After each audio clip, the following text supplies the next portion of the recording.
NEET தேர்வு முறைகேடு இன்று கூட உச்சநீதிமன்றத்தில் பரபரப்பாக சில பதிவுகளை வெளியிட்டிருக்கிறார்கள்.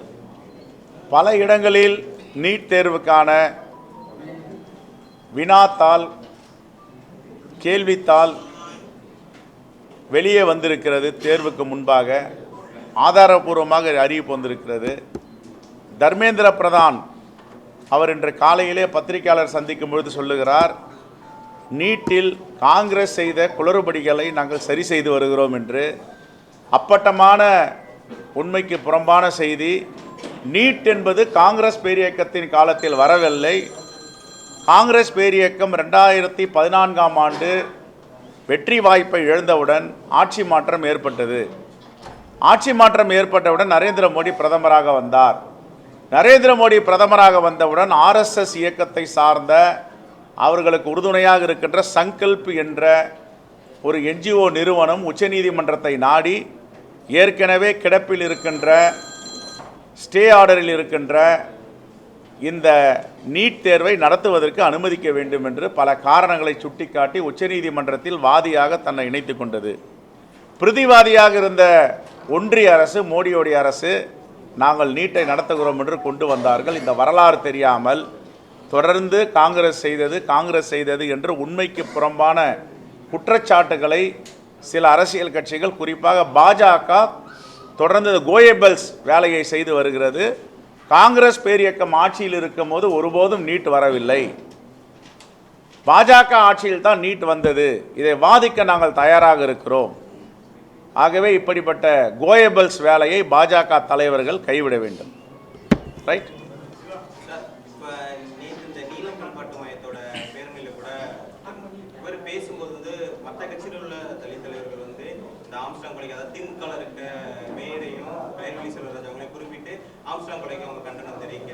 தலித்துகள் வந்து மீண்டும் ஒன்று கூடணுங்கிற ஒரு மற்ற கட்சியில இருந்தாலும் தலித்துகள் வந்து ஒற்றை தலைமையின் கீழ் ஒன்று கூடணுங்கிற இதை பார்வைக்கு முன் வச்சிருக்காரு.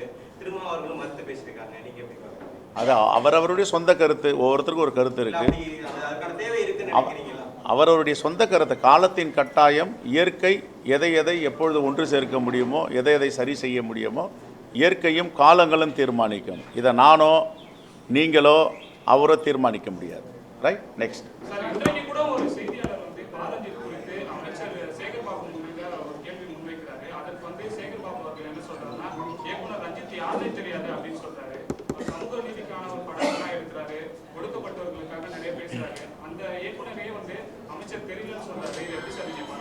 அவர் திரைப்படம் பார்க்கலன்னு அர்த்தம். திரைப்படம் பார்த்துருந்தா ரஞ்சிதை தெரியும். திரைப்படம் பார்க்கல, புத்தகம், அவருடைய புத்தகங்களை படிக்கலன்னு அர்த்தம். நான் தான் சொல்கிறேன்னா அவரை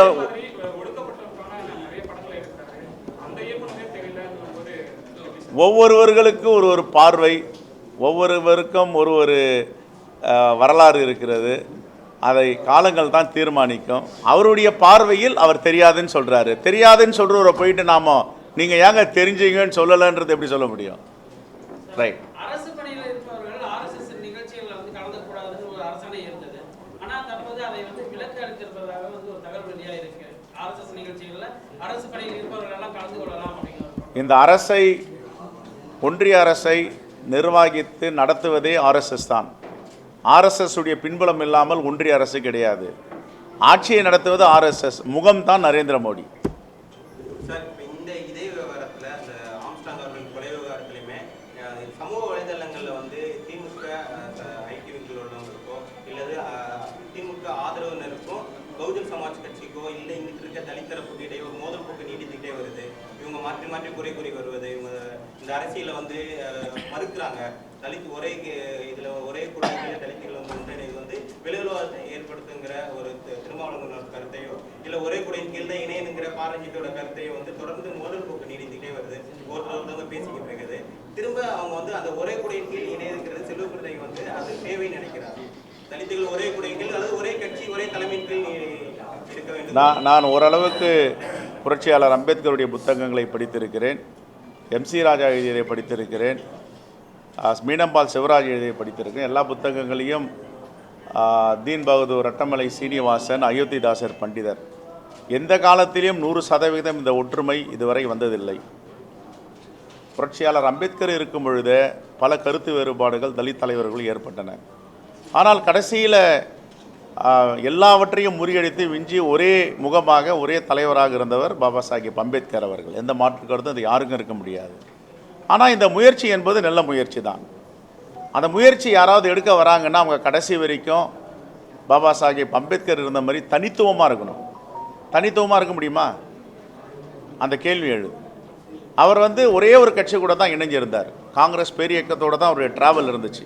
அமைச்சராக இருக்கும்போது காங்கிரஸ் அமைச்சரவையில் இருந்தார். மகாத்மா காந்தியடிகளும் ஜவஹர்லால் நேரு அவர்களும் யார் இந்த அரசியலமைப்பு சட்டத்தை எழுதுவது என்பது அவங்க தீர்மானிக்கும் பொழுது 2 பேரும் ஒத்தை கருத்தோடு புரட்சியாளர் அம்பேத்கர் தான் இந்த சட்டத்தை எழுத வேண்டும், அரசியலமைப்பு சட்டத்தின் தலைவராக வர வேண்டும் என்று நியமித்தார்கள்.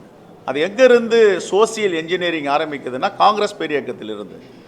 நம்பர் 1. இரண்டாவது, அவருடைய தலைமையின் கீழ் டிடி கிருஷ்ணமாச்சாரியார் இருந்தார். எல்லா பெரிய சமூகம் என்று சொல்லுவவர்களெல்லாம் அம்பேத்கருடைய தலைமையை ஏற்று அவர் கீழே பணியாற்றினார்கள். உறுப்பினராக இருந்தார், தலைவராக இருந்தார். இந்த சோசியல் என்ஜினியரிங் யாரால் கொண்டு வர முடியும்னா காங்கிரஸ் பேரியக்கத்தால் தான் கொண்டு வர முடியும்.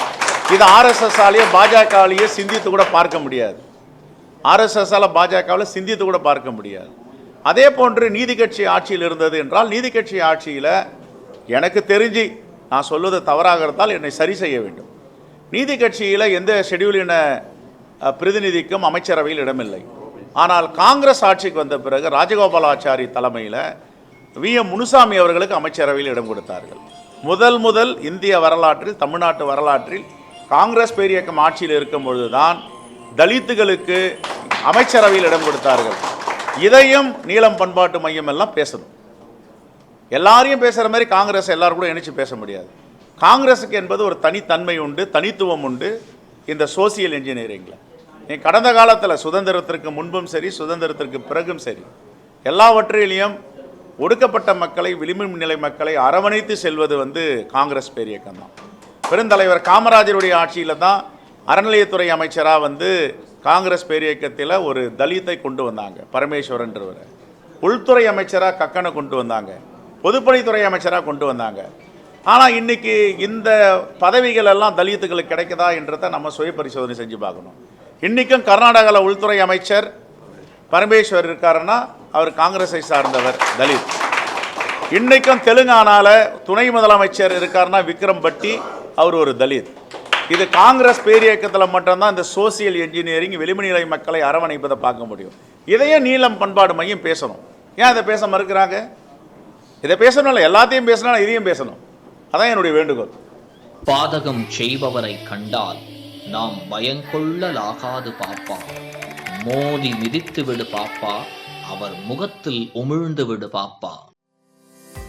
அண்மை செய்திகளை உடனுக்குடன் தெரிந்து கொள்ள இணைந்திருங்கள் இயம்நாடு தொலைக்காட்சியுடன்.